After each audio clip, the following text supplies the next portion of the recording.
We will call this meeting of the Oceanside City Council to order and start with the roll call, please. Mayor Weiss? Here. Deputy Mayor Feller? Here. Councilmember Keim? Here. Councilmember Sanchez? Here.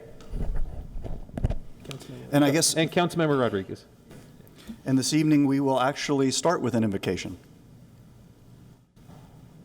And tonight's invocation is from Matthew Schlesinger of Grace Church. Honor to be here. Thank you for letting me begin with prayer. Lord, we thank you tonight. I just pray your hand be upon this group of individuals. And we thank you, God, for your mercies that are new every morning and your grace that is sufficient in our weakness. And we acknowledge tonight our need for you, Lord, in the midst of all the uncertainties, all the sickness, all the fear, all the anxiety. Lord, we ask that we would receive your guidance, your protection, your provision. We thank you that you are a very present help in time of trouble, a refuge and a strength. And I pray that your hand would be upon every leader in this room tonight. Lord, that you would bless these authorities and their families. Lord, give them wisdom as they navigate these tumultuous times, Lord. I pray you'd give them a sense of welfare for the true needs of our people, a keen thirst for justice and rightness. Lord, the ability to work together in harmony and personal peace in their lives and joy in their task.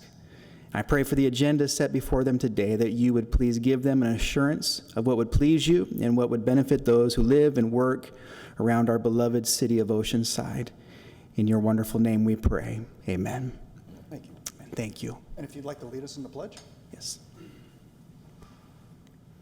I pledge allegiance to the flag of the United States of America and to the republic for which it stands, one nation, under God, indivisible, with liberty and justice for all. Thank you. Mr. Mullen? Thank you, Mr. Mayor. The City Council met in closed session to discuss item 1 on the agenda, conference with labor negotiator involving the status of negotiations with the Oceanside Police Officers Association and the Oceanside Fire Management Association. There is no action on that item to report. City Council also met on item 2 on the agenda to discuss conference with with real property negotiator involving the property at 1403 Mission Avenue. That's the Travelodge Motel. City Council did meet and discuss that matter. Again, there's no action on either item 1 or item 2 on the closed session agenda to report under the Brown Act. Thank you. With that, we'll go to our consent calendar, which are items 4 through 12. Mr. Navarro, I understand we have received a number of correspondence regarding at least number 7. On item number 7, the city clerk's office received 79 comments, and on item number 10, we received 1 comment. All comments will be available on the city's agenda's website. And I have, at least on item 7 and number 10, reviewed those comments, and at least for 7, it appeared that the vast majority of them were all supportive of the action. I concur. I did look through all of them, so. So I'll move approval of the consent calendar. Councilmember Sanchez?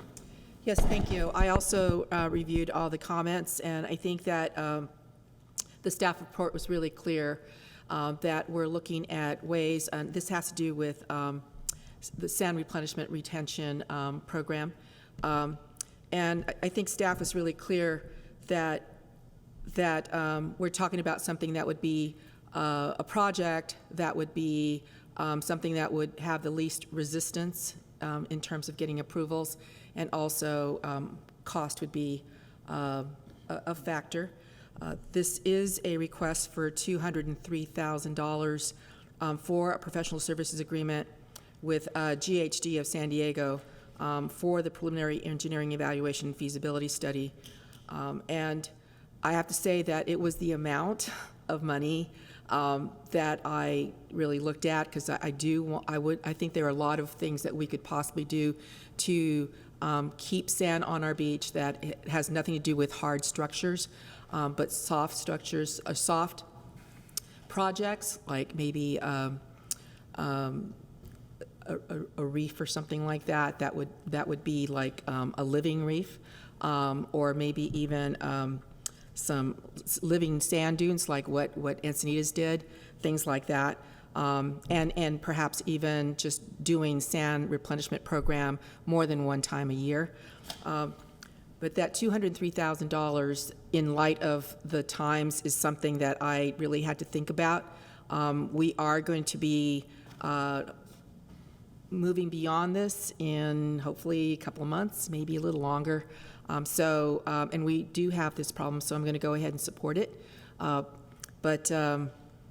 You know, I anticipate that when staff comes back with a budget and what we're looking at, that we're going to be having to make some very, very hard decisions. Thank you. Deputy Mayor Feller? Thanks. I as well reviewed these, and I think these people are desperate for any kind of structure, so I hope this study does include groins, whatever it takes to save the sand. And I believe that probably 99% of the people that told us they thought this was a good idea would agree with that, so thank you. Rodriguez? I concur with my colleague's assessment. I reviewed all the emails. Sand in Oceanside is very, very important, so I think this is a great first step to see what other options are available to replenish our beaches in a more permanent fashion. Thank you. We have a motion and a second. Please vote.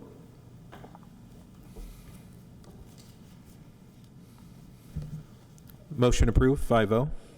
We'll go to 13, which is a report on the COVID-19 state of emergency by our Madam Manager and Mr. Attorney. Good evening, Honorable Mayor and Council members. I think I'm the primary one doing the report, but of course John's available if you have particular questions for him. I'm going to give you an update on our actions since the report that I gave 2 weeks ago at the March 25th council meeting. Our Emergency Operations Center does continue to operate at level 2, mostly virtual. And I did ask both the fire chief and the police chief to be here. They do serve as the 2 directors of the Emergency Operations Center. Of course, this is a little bit more of a medical emergency, so fire has played a prominent role, but both chiefs and all of our departments have been very involved in this emergency, and they are available for questions once I've given my report if you should have any of them. We are continuing to do daily directors calls and daily Emergency Operations Center planning meetings to coordinate our efforts. It is very fluid, as you are all aware, monitoring announcements at the federal, state, and county level, as well as trends in other cities in the county, and then monitoring compliance within the city of Oceanside and adjusting to areas of concern. Some of the recent actions in the last 2 weeks, on March 26th, we closed our skate parks, playgrounds, and picnic areas. On March 27th, we enacted a hard closure of our beach parking lots and a soft closure of the beaches. At that time, they were open for active recreation only and no gatherings, and we also closed the pier at that time. On March 30th, we advised golf courses that they would need to close by March 31st.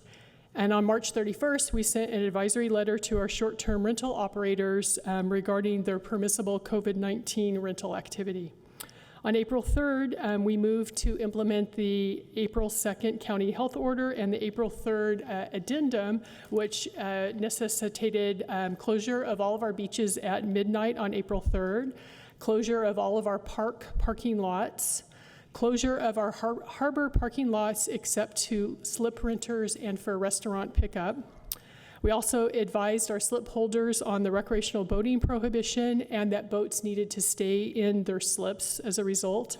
And we also limited the strand to resident access only. The Oceanside Police Department is educating the public and businesses about the closures and the health orders. They can cite if needed, but to date they've been able to gain compliance through education and warnings.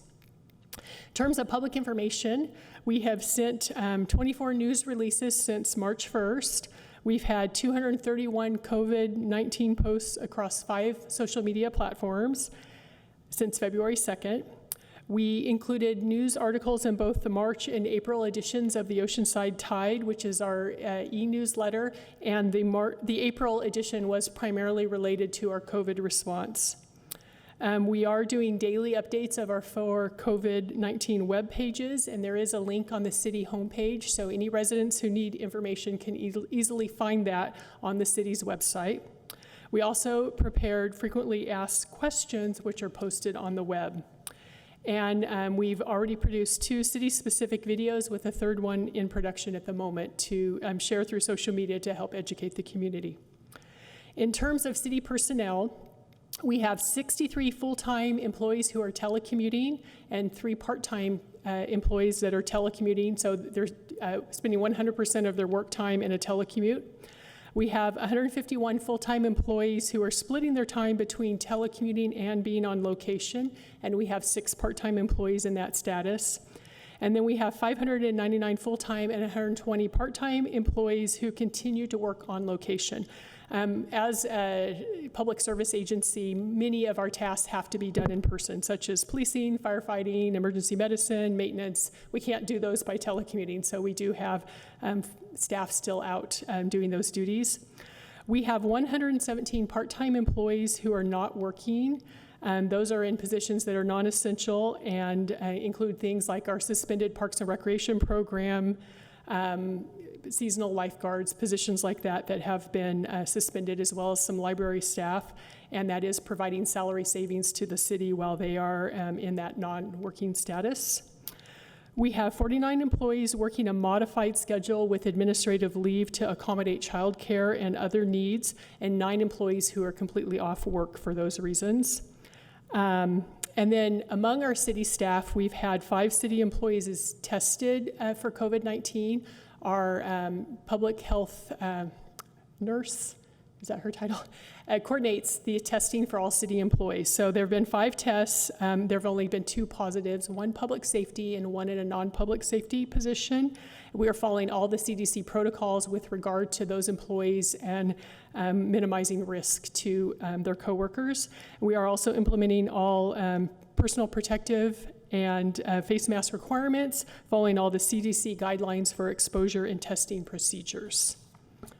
In terms of just a variety of departmental updates, Police Department reports that crime for the first 3 months of this year is down 14.8% compared to the first 3 months of last year. So apparently having people at home, keeping their eyes on their neighborhoods is reducing crime, and keeping people at home is helping in that regard. I'm sure the police chief could probably elaborate.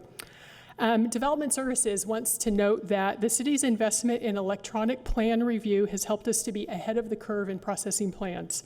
Staff advises that we are the only city in San Diego County that performs all types of building plan reviews in-house with an electronic plan review process. You may have seen the newspaper article in the last day or so of other cities scrambling to get those systems up and running, and fortunately we already had that in place. We are also enabling and encouraging our building inspectors to inspect using FaceTime and pictures during the pandemic. And our chief building official, David Gans, was a panelist on a well-attended webinar on that subject, so other cities could learn from our experience. In terms of the library, while they are closed to the public, they are doing daily story times on Facebook and Instagram. They have launched a spring reading challenge virtually. They are providing home delivery of books that are placed on hold, and they're also encouraging residents to apply online for a library card so that they can access e-resources and place books on hold while they can't come to the library in person. In terms of our human resources and IT departments, we've developed and implemented 4 emergency administrative directives to guide our personnel decisions during this time. And in response to the Families First Coronavirus Response Act, we developed a new emergency leave request form, and to date, we've had 39 emergency leave requests reviewed and processed under those leave provisions. In addition, IT has configured and assisted 183 new users to work from home that were not previously enabled to do so. They've also been busy load balancing and ensuring that we have adequate bandwidth to support the demand that we're receiving, supporting remote workers as well as the high level of traffic we're seeing to our city website. And they're also implementing a large number of phone and video related services so we can continue to do work virtually. In terms of business assistance, Michelle Geller, our economic development manager, has been very busy sending ongoing updated information on emergency loans, county health orders, and other resources to our businesses, and providing liaison services for them. We are allowing traditional non-delivery businesses to temporarily include delivery as part of their operation without amending their business license. And unfortunately, we've received at least 11 warn notices, which are required by the state when a business is laying off more than 50 employees. Those are companies countywide, or in some cases statewide, that have an Oceanside presence, but we are certainly seeing the impacts of employment losses. And then, as council directed, we are working on a small business emergency loan program and recommendations to bring back to council in 2 weeks. In terms of community assistance, 2 weeks ago, you approved funding for the Oceanside Kitchen Collaborative, and last week they served 12,155 meals to at-risk seniors, immune-compromised individuals, food insecure, or homeless persons in Oceanside. They have 14 Oceanside partners helping with food distribution, various nonprofits around town. I'm not going to list them all. They are also leveraging funds and donations from the community, as well as contributions from partnering organizations, to reach approximately 860 daily meals. If you recall, we are funding 500 meals a day, and that's 7 days per week. And we do expect our funding to last through the 12 weeks that was authorized.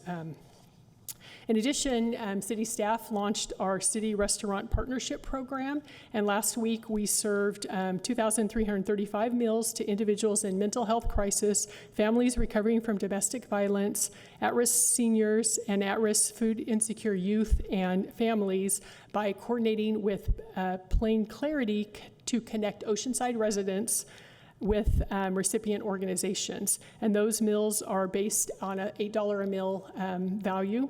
And so this helps recipients who are unable to shop for themselves and have become food insecure, and it's also helping our restaurants keep in business. We also have bulk food distributions and hot meal pickups. Over 500 boxes have been provided through Feeding San Diego and the San Diego Food Bank in collaboration with partners such as the Veterans Association, Salvation Army, and a list of other community partners. There's also regular food distributions occurring at Crown Heights Resource Center, hot meal distributions at Chavez and Libby Lake Resource Centers. And our senior transportation staff are working with the most vulnerable seniors in their program by shopping and delivering goods to their homes. And then additionally, serving seniors is at capacity with 180 daily hot meals that are picked up at the Country Club Senior Center, and staff are assisting with the home delivery of 57 daily meals to some of our most vulnerable seniors. And then lastly, in that food category, Oceanside Unified School District served 44,000 meals last week at 6 feeding sites to youth in the community. In terms of federal funding, so far we have been notified of an entitlement grant under the Community Development Block Grant Program of $788,000. We are waiting program guidelines for the eligible use of that fund so that we can start making an impact in the community beyond what we're already doing. We've also been notified of a Bureau of Justice Administration non-competitive $153,000 grant to assist in preventing, preparing for, and responding to the coronavirus, with an emphasis on law enforcement and medical personnel. And then each department is evaluating the Federal CARES Act and other legislation for eligibility and applicability to Oceanside so that we can make sure we're maximizing resources here. And of course, tracking and coding all of our expenses for FEMA reimbursement. And so with that overview, I do have one recommendation for City Council, and that is, as is previously mentioned, the city is landlord to a number of tenants, primarily in the harbor, but also several others throughout town, as well as slip holders out in the harbor. And we're asking for council authorization to waive late fees and defer rent for up to 3 months to be repaid in 12 installments during the calendar year 2021 with no interest accruing, in order to give a breather to those businesses and slip holders, but assure that the city does collect our funds in the long run. And so with that, we do have staff here who are available to answer any questions, as well as myself. Thank you. Mr. Navarro, I understand we've had several public on this item. Not on item number 13, but we did receive a voicemail after the noon deadline, but that was forwarded to council at around 4:30 today. I believe there were several emails, whether it's this, I think it's going to be on this item regarding the ongoing 5G installation during this crisis. Do you have any comment that you'd like to make on that? So 5G wireless is identified as an essential service by the federal government, and construction is identified as an essential service by the state of California. So at this time, those installations are continuing, and I do have our deputy city manager responding to each of those inquiries that we received. Thank you. Councilmember Rodriguez? Thank you for that update and report. I really appreciate all the hard work that Oceanside staff is doing to just take on this unexpected, unexpected monster that's come to our state and our country. So I appreciate staff, and I'm excited to hear all the innovative methods that are transpiring during this time that maybe we could continue on or replicate even after this passes. I really like what I'm hearing with that. I have a couple questions. The health orders from the county health office, from my understanding, they're the authority. Based on those orders, Oceanside Police Department has to comply. They're the body that has to comply to the health orders. So when they say close the beach, we have to close the beach. If somebody's on the beach, Oceanside Police Department has to enforce and do their job. This question is for you and potentially Mr. John Mullen. What would it take to give the city of Oceanside the authority on opening back up our economy in the short term, specific sectors of our economy, for example, restaurant or bar or movie theater or what have you, at our own discretion? What would that take? Well, I don't think it could be at our own discretion because the county public health order is explicitly clear with respect to restaurants and bars that those are ordered to be closed pursuant to various provisions of the health and safety code. So I think the short answer is that order would have to be amended. Correct. That's what my question was, is Yeah. what would have to happen at the county level for the city of Oceanside or other jurisdictions to be able to make decisions on what can stay open and what doesn't? You'd have to have an amendment to the applicable public health orders. Got it. What word are you getting from Sacramento in respect to when these orders will be lifted? The last I heard was end of May, potentially. Councilmember Rodriguez, Mayor, and council members, they have not given us any specific deadlines. We have heard peaking later this month, but they've not indicated when they will be relaxing health orders. I would anticipate it could occur sometime in May, but that it may be an unwinding of what they put in place and not open everything up all at one time. But this is unprecedented, and I don't know that anyone has a good idea of exactly when that could occur. Okay. So from my perspective and in my opinion, we're in uncharted territory, obviously, but what I do know for certain, the elephant in the room that we're all going to have to deal with is we cannot continue on this pathway for much longer. Our local economy, our regional economy, our state economy just cannot handle it. And the collateral damages every single day that this order is in place is only going to further the damages and make Oceanside residents, make governments, make everybody more dependent on government and less dependent on the private sector. And so what I would be interested in, and I would like to make a motion, and I'll elaborate a little bit, is I would like to advocate for the city of Oceanside to send a letter to the county asking for some leeway on on lifting the health order or allowing local jurisdictions to make decisions and modifying that health order so that we have the freedom as local policymakers to say, yeah, you know what, let's open up restaurants, but let's advise them that, just like when somebody goes to the grocery store, there's a 6-foot social distancing. In my opinion, getting our economy back up and running is, essential to our economy. Opening back up businesses is essential to our economy. And so I want to look at a pathway of, not tomorrow, but much sooner than probably the state wants to, on looking at options and opportunities for us to get our local economy moving in phases and what that would look like. And we need the county's support to do that. As Americans, we have a constitutional right, but one of those rights and responsibilities is for us to protect our own household, our own, ourself and our families. And I think that Oceanside residents are responsible enough to take care of their families and themselves and wash their hands and cover their face if they need to. But continuing to have our economy shut down the way it is unacceptable. And we cannot maintain this. And the collateral damages in the long haul are going to be astronomical. And so I've talked to several local elected leaders. They agree, but this is unprecedented territory. And so I think the city of Oceanside should take the lead on, hey, let's look at putting pressure and getting some of our businesses open, because the reality is we're not stopping the pandemic. It's going to happen. We're slowing it down. And I get we don't want to overwhelm our health. But at some point, when is this going to end? And if nobody has the answer to that, then the question is how long before we can't pay for our police department? How long before we can't pay for our fire department? How long before we have to really shut down? And I think we can really determine that. And the government aid, the federal aid, is going to slow down. It's going to stop because we're just going to keep depending on it. And the more we're depending on that, the more Oceanside residents are depending on that.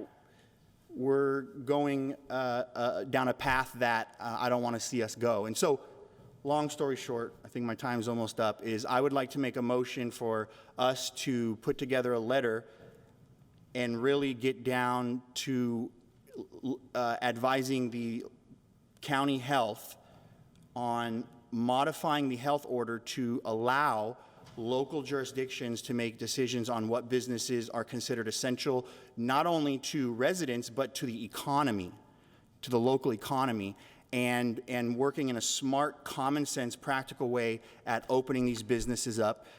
If you go to a restaurant, you're sitting at every other table. Use social distancing, clean, just like the grocery stores are doing. But we have to get our economy back open, and we have to do it a lot sooner than I think Sacramento will want to modify that order. And we need to look at what that looks like. Sanchez? Thank you. And I first want to thank staff for their leadership in this first time ever pandemic that in my lifetime, this has never happened. A little older than you, Christopher.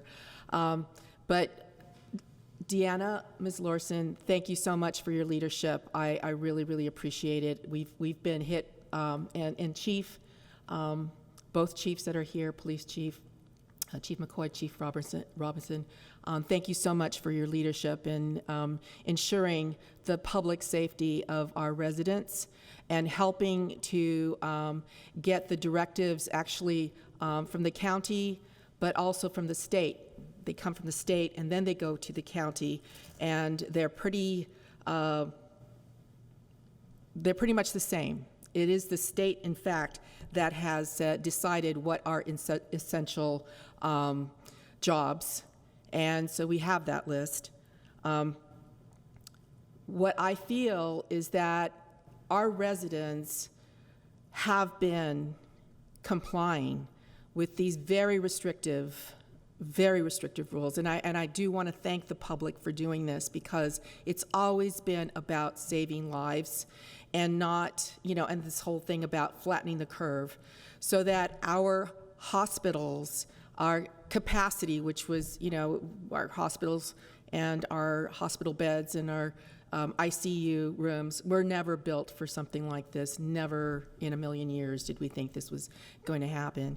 And so I understand that we're doing probably as the second best, I guess, for the county, just behind Coronado, in terms of the rate of positives from our residents. For today, we were, yesterday we were at 31 positives for the city. The day before it was 31, so we did not have an increase Today, it looks like we have an increase of 3, so we're now at 34 positives for Oceanside. For the county, with today's numbers, it's 1,530 positives, 1,530.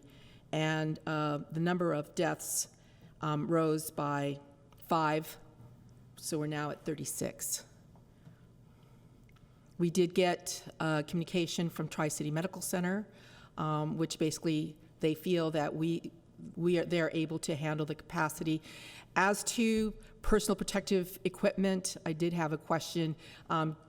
Do our public safety people that are on the front line, do we have enough PPEs, which is what they're calling them, for us for the next week, 2 weeks, 3 weeks? How long do we have protective gear? It's not like something that, again, never planned for in case of a pandemic that we don't yet know when it's going to end. Chief? Honorable Mayor, council members, Councilmember Sanchez. We do have sufficient PPE, I would say, for at least the next 2 to 3 months. If things stay as projected. We were lucky, we got on the ordering train pretty early, and we also had a cache of equipment that was pretty robust. So I just, matter of fact, was over at the training site today where we maintain our PPE cache, and it is very well stocked. But as the orders change and as the rules have changed to how we apply masks, which patients need them, for our police department, that all their contacts require them to have masks and things like that. What we call the burn rate has accelerated a little bit, but we have found some vendors. We're working with our North Zone City fire departments right now to put in an order for 100,000 N95 masks. We found a vendor, and so we're going to do a collaborative and all go together and order what we need. So I think for right now, we're looking really, really good on our PPE. That's great. So, and I understand that the governor also just announced, I think it was yesterday, that he had come up with a plan for producing PPEs, especially face masks, for the whole state and maybe even other states. They were able to find a way to manufacture. So the way that we are going to be coming back to a new normal, in other words, you know, getting back to work, may include everyone wearing a mask, and then, you know, to work, and as we gradually get back to, as I said, the new normal. Everything is based on science, and I think that it's really important. By the way, Chief, have we had any public safety officers, I think I heard 2, that tested positive, and was that like a quarantine period? Are they back, or are they, do we know what the status is? Councilmember Sanchez, it is 2 positive. We have tested more than that, but just the 2 positive. And one I know of specifically was one of our EMTs, and he is still off, but his symptoms that he had originally have pretty much gone away, so we're just waiting for the clearance for that. And the other one, I believe, was out of the clerk's office, if I remember correctly. And they're, from what I hear, doing fine, so everybody's doing well. Thank you. Thank you very much. Ms. Larson, I did want to ask you if you would do a little bit of a presentation as well on the homeless situation, because we've been getting a lot of questions about our homeless and their exposure to potential COVID-19. So, Councilmember Sanchez, Mayor and council members, I would actually ask Megan Crooks to come provide an overview, since the Neighborhood Services Department does lead our homeless outreach, or not homeless outreach, but homeless response efforts. And of course, the police chief is here with regard to the homeless outreach team.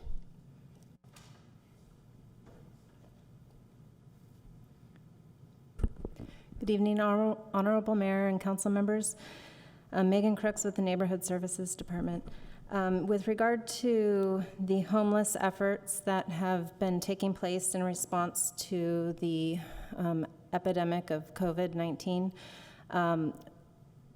The homeless outreach in response to this epidemic is to mitigate the virus. It is not intended at this time in the emergency to resolve any homelessness issues in the city of Oceanside or throughout the region. While we want to see our homeless get housed and sheltered, this effort in this emergency is to ensure public health and to mitigate this potential spread of a virus.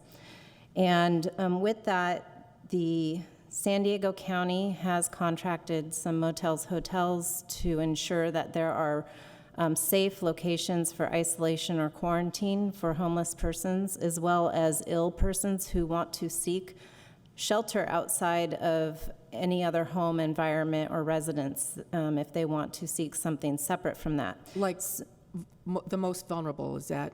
Yes, the most vulnerable. And with that, our HOT team from the Oceanside Police Department has done outreach with our social workers from Interfaith Community Services. And through that outreach, they have been able to place up to 20 homeless persons from Oceanside into those sheltered rooms. And those are undisclosed locations for the protection of those individuals. In addition to that, we are working with the HOT team and the social workers to also utilize the programs in the Housing Authority.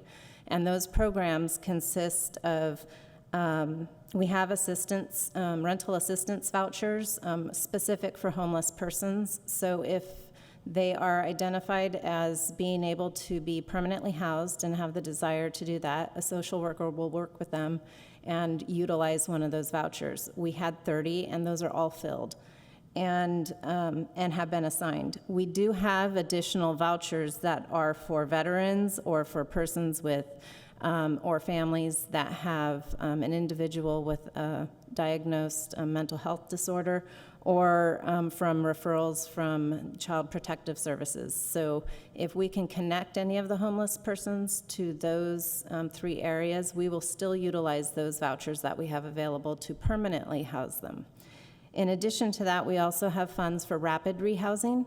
And what that does is if we come across any homeless persons, or our HOT team comes across any homeless persons that they can refer to the Housing Authority, that are either very recently displaced from their housing or that they are working homeless, then we can work with them to assist them in finding the proper rental facility where the landlords will work with them, and that they will, what we will fund is their initial deposit as well as initial rents that they need to put up in order to get into that housing. And then they can sustain themselves because they are working homeless. So we do have programs that are assisting the homeless through the Housing Authority. It's on a more permanent nature. And then we do have connections with the county to get them into the emergency sheltering that is available.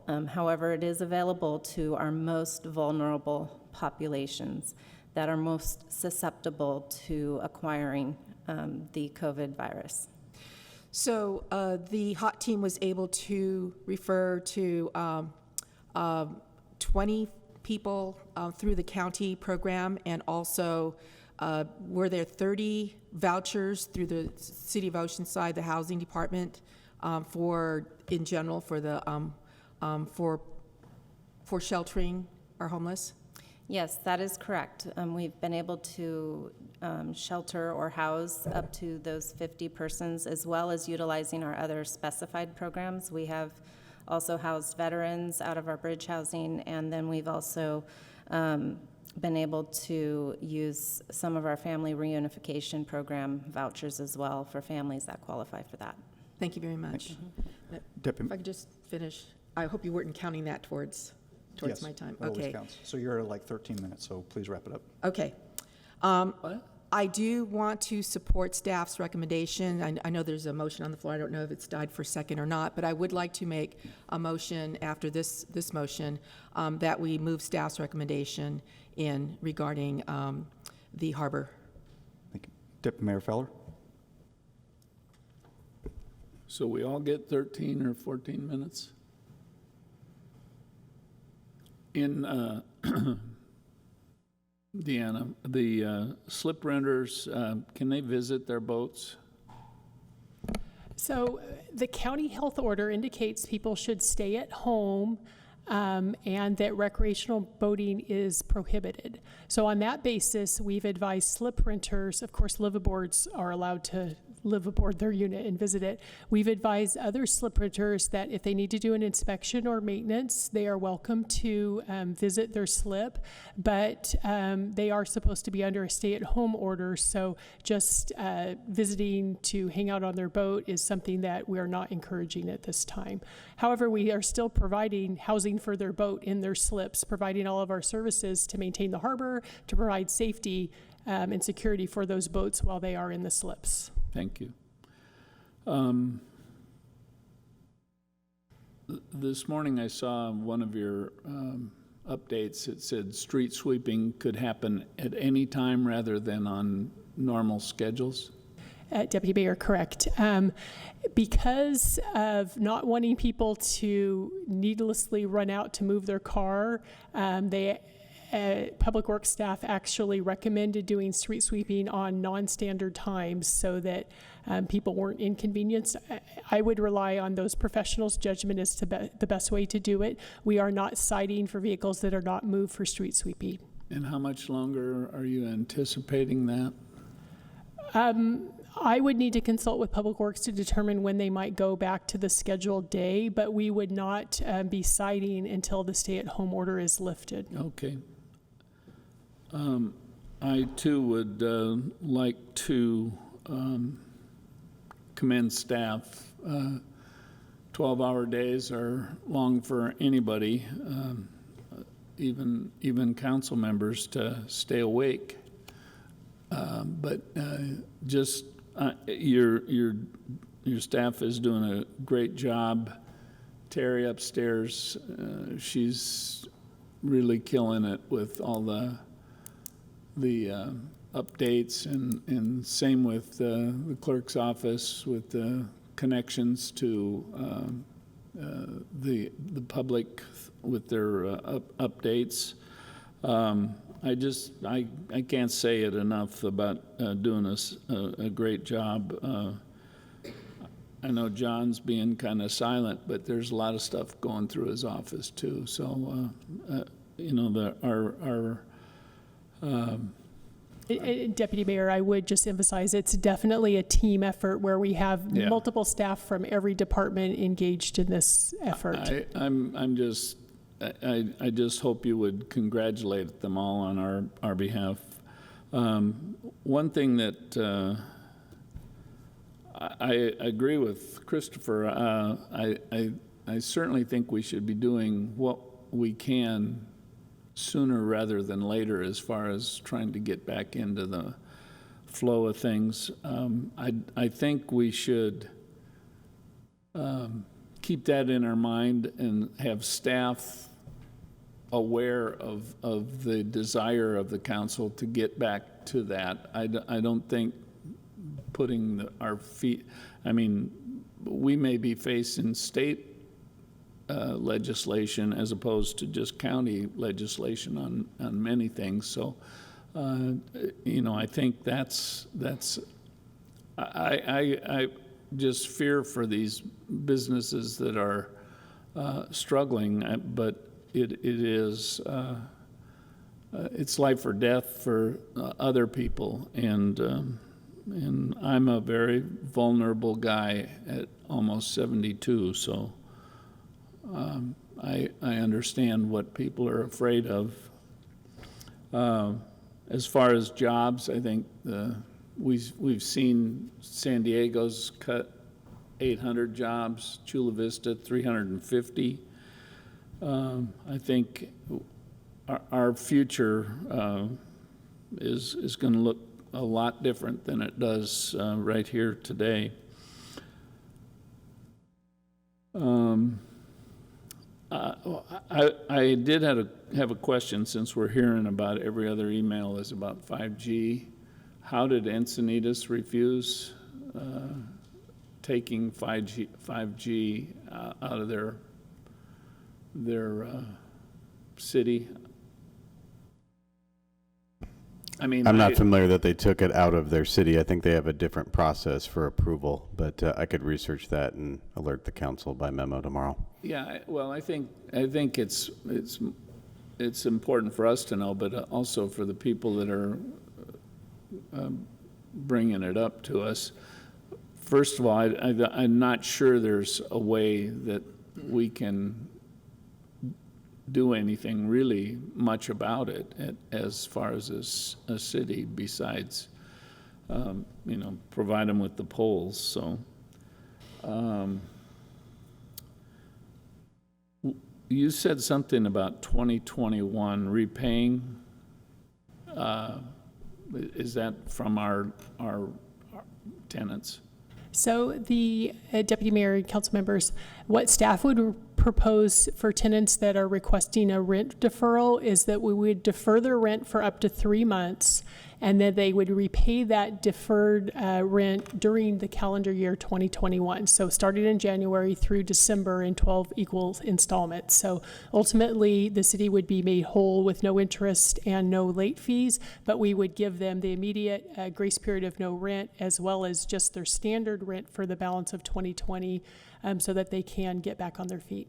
I think that's a terrific giveaway. Like I said, and I think Mr. Layton got it wrong in the reader about I lost my business in '96. I had to move at my own expense in '96, and a lot of things happen in small business. So it is really a tough thing for especially our smaller people in the harbor. I know the bigger ones are probably suffering just as much.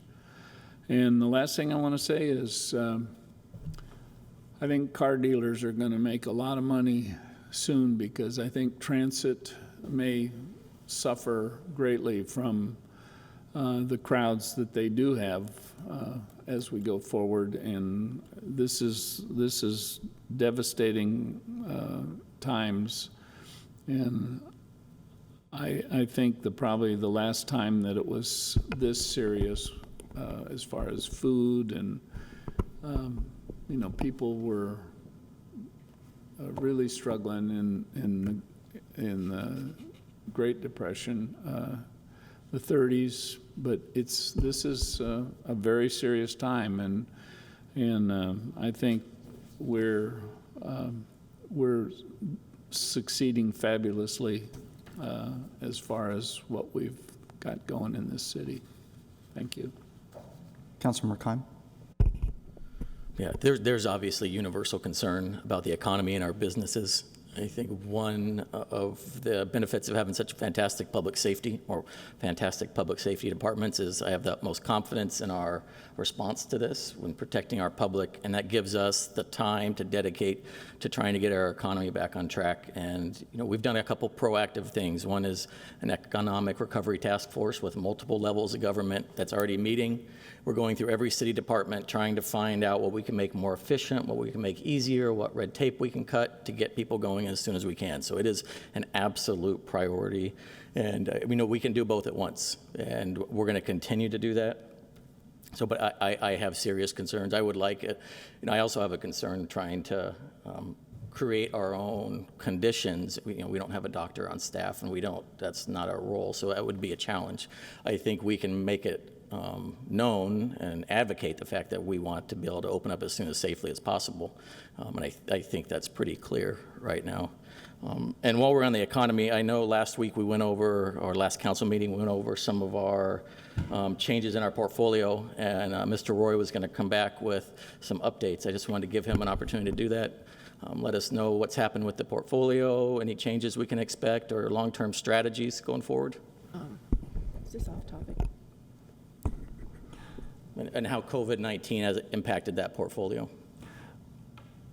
Well, as I indicated to you, Ryan, a week ago, you need to get this as an agenda item with your specifics so that I and my staff can go through and bring back some accurate reporting. But the numbers are fluid. There's no hard number to give you. And we'll be looking at this in 2 weeks, evidently.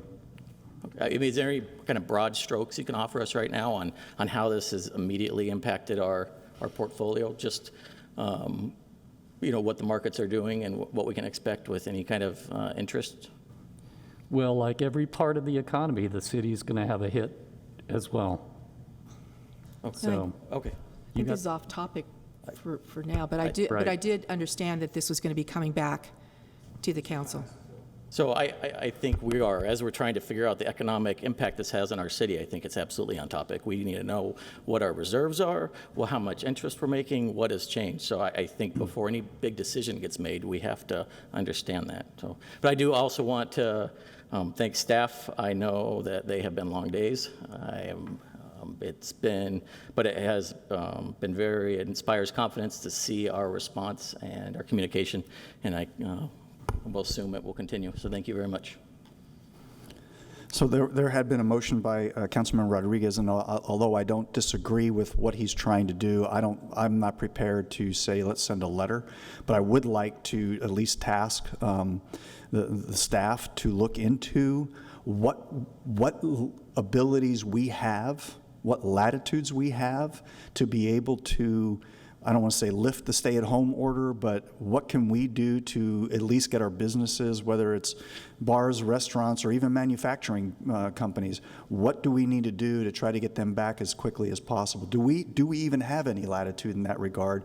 Do we have the ability to do anything unique? And if so, then I would like to follow up with a letter to whomever the appropriate authority is, whether it's through our assembly member, through our congressman, or through just the county itself. So I support what we're trying to do. It's the manner of let's do some research to find out what we have to do, what we can do, and then take those steps to actually make that happen. And then there was a motion to approve staff's recommendations, and I'll second that motion. Councilmember Rodriguez?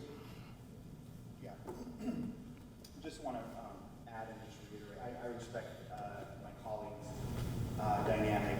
Prior to our council meeting, I've had several conversations with the County Board of Supervisors office, as well as other local elected officials, and everything is based on the health order, which is based on science, but science does not care about economics very much. And so the only way we're going to be able to make decisions locally is if that health order, which was recently modified to close the beaches, if that health order stipulates language that gives local jurisdiction the authority to decide what's essential and what's not. And then it's on the local authorities to be able to make a decision, and with public and staff support to kind of go that route. So all I'm saying is all I'm saying is I think it's wise to begin the conversation that as a city, we're the third largest city in the county, that we want to look at opening our economy as soon as possible, but at the same time maximizing the health and safety of our residents. And we would strongly consider or recommend that the county health department at the appropriate time allow local jurisdictions that have different terrain, different businesses, different dynamics to be able to make those decisions. And I think if we get ahead of the curve on that, based on their recommendation, they're not going to lift it if it's going to jeopardize, but I think we put some pressure on that because that's what it's going to take. It's going to take political will and political pressure to wrestle with the science community, because we just can't continue on this pathway and wait and see what happens. We have to really have a plan, and that's going to take a modification of the health order. And so, my motion was have staff write a letter that is just making the soft request that this is something we're looking at doing. Here's the route we recommend, which is modifying the order to allow local jurisdictions to make decisions on what businesses can open and not. And we encourage you to do that at the soonest possible time that you feel is safe. That's the gist of the letter or the statement we want to send as a city. Mayor Feller? Thank you.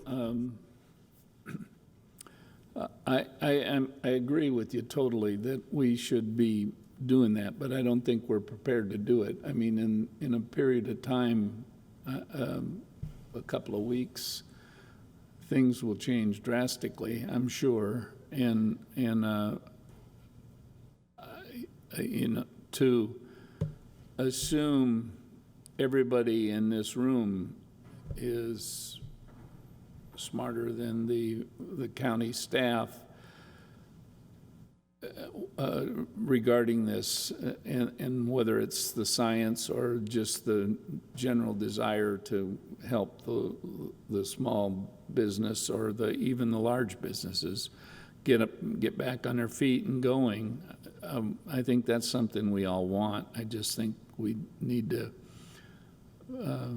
kind of do what Peter's asking for us to get something solid to request them. I mean, we can't just arbitrarily, I don't think, just write a letter and say we'd like them open. How do we do this? Or I don't think asking them how we do it is the right way to get there.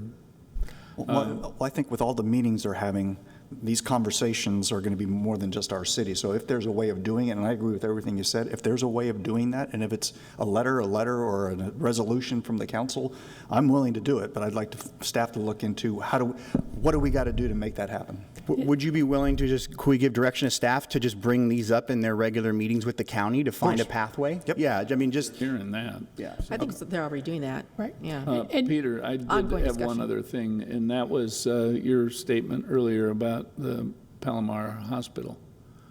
That if you want to, you don't have to reveal who, but I would say that's a pretty critical telltale thing for us to understand out here. Well, I'll just read part of it. My name is, I'm not going to read his name. I am a South Strand resident. I work as an RN at Palomar Hospital in the cardiac cath lab and emergency department. Yesterday, 80 people on our floor were laid off as the hospital is empty, waiting for a surge that will never be. So a lot of things may happen a lot faster than we expect, and maybe that's what we can hope for the most. So, Mayor, council members, I didn't note this time, but I think I noted previously that staff is developing a recovery plan. We talk about recovery in both of our daily calls, and so I think all of the discussion that you've had is good guidance that I will share with all of them. But recovery of the city, both economically, fiscally, and socially, is a top concern of ours. Thank you. Councilmember Sanchez. Thank you, and I wanted to make a point of order that the city's portfolio is not on the agenda for discussion today. Just as the budget is not on the agenda, I would love to ask the staff about the budget, but that is actually going to be forthcoming, as I understand. Will be in the, what day is it that we have a workshop? So, Councilmember Sanchez, Mayor and council members, we are working on preparing for our April 29th budget workshop, and to that end, we expect to have a memo and recommendations out to council early next week, hopefully at the latest, so you have some time to digest it and ask any questions in advance of that workshop. Thank you. Right, so we're looking at potentially... Sanchez, wrap it up, please. You were Yes, I will. way out of time. Thank you. We're looking at potentially the loss of revenues for at least a quarter, maybe more. Is that basically it?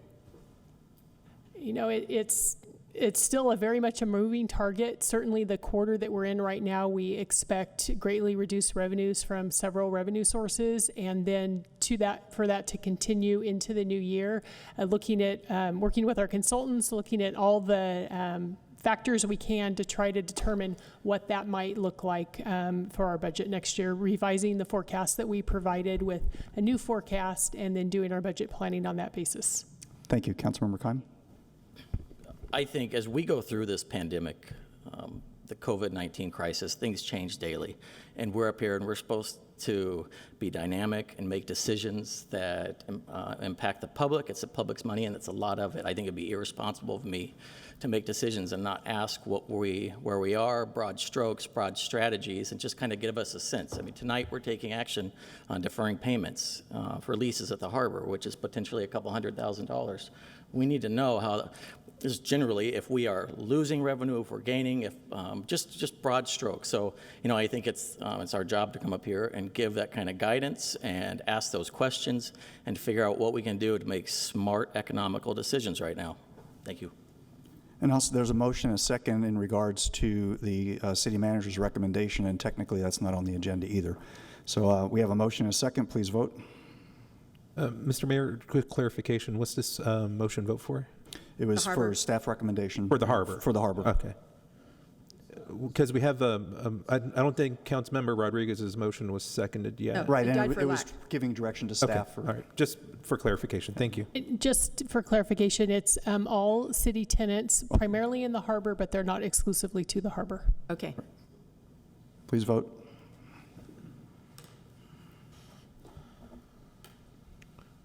Motion approved, 5-0. We'll go to 14, which is adoption of a resolution certifying the results of the primary election held on Tuesday, March 3rd, 2020. Mr. Navarro? Honorable Mayor and council members, item 14 before you is an adoption of a resolution declaring the results of the special municipal election of March 3rd, 2020.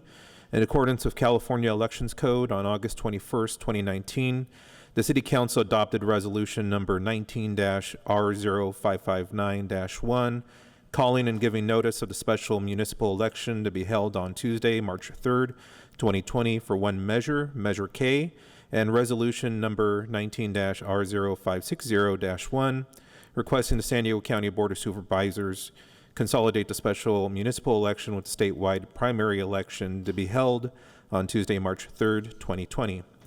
Based on the results, the Register of Voters has provided. The results for Measure K were 11,384 votes for yes, 34,472 votes for no.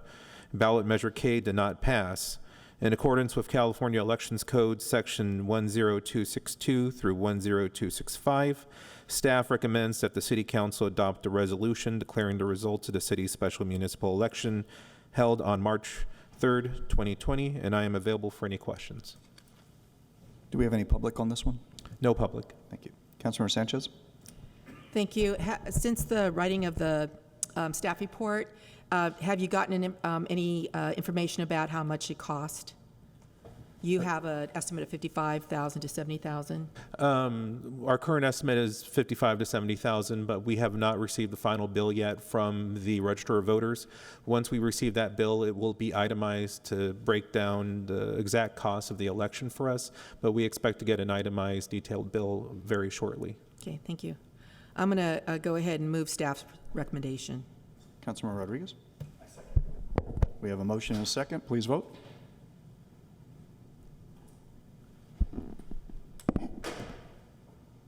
Approved, 5-0. So our public hearing item has been continued. Do we have any, Mr. Navarro, any items on 17? Items number 17, we had 4 emails, 2 of which were the 5G concerns. Are there any general council member comments? Deputy Mayor Feller? I just have one, Mayor, and that is that longtime newspaperman Tom Missett passed away this morning. So it's it's just like anyone. I know we're at odds, but that doesn't take away from me that I shouldn't honor his life. So I just, in that case, I would just let y'all know that happened today. Thank you. Thank you. Councilmember Sanchez? Thank you. I wanted to, again, thank the community for doing what is being asked, which is to stay home so that we can minimize the spread of COVID-19, a very deadly, very easily transmittable disease or virus that unfortunately in the count from yesterday, there were 12 that were counted as part of the death number, that ages from 23 through 100. We've had, people who passed who apparently didn't have an underlying medical condition. What we are doing here in Oceanside, and I want to say in North County, goes a long way towards, getting through this. It gives us time. I know we've all been asked to, strongly encouraged to put on a facial covering when we do leave, and that would only be for emergency situations, including going to the grocery store, and basically going to work if you work in one of those essential jobs. I want to also thank so much the people who are working right now and are putting themselves at risk. The grocery store employees, CVS, the pharmacy employees, and I want to thank the restaurants that are still open in Oceanside, who are feeding us through pickup or delivery. Thank you so much. I did pick up some hand sanitizer from Pacific Coast Distillery. They're selling the hand sanitizer, and I also want to join with Councilmember Feller in condolences to the family for Mr. Missett. And he did a fantastic job when he was the editor of the North County Times. Thank you. Thank you. Did you have some? With that, then we'll be adjourned till 3:30 on Wednesday, April 22nd.